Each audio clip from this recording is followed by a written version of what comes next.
सुन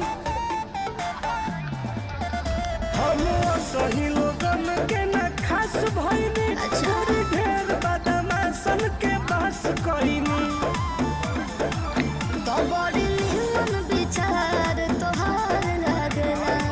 आगे सुनो बोलो। नमवे के हमर जयकार लागेला अच्छा वाला जनता दरबार लागेला सारा दुश्मन हमर साथ लागेला हर रविवार दरबार लागेला माफिया है माफिया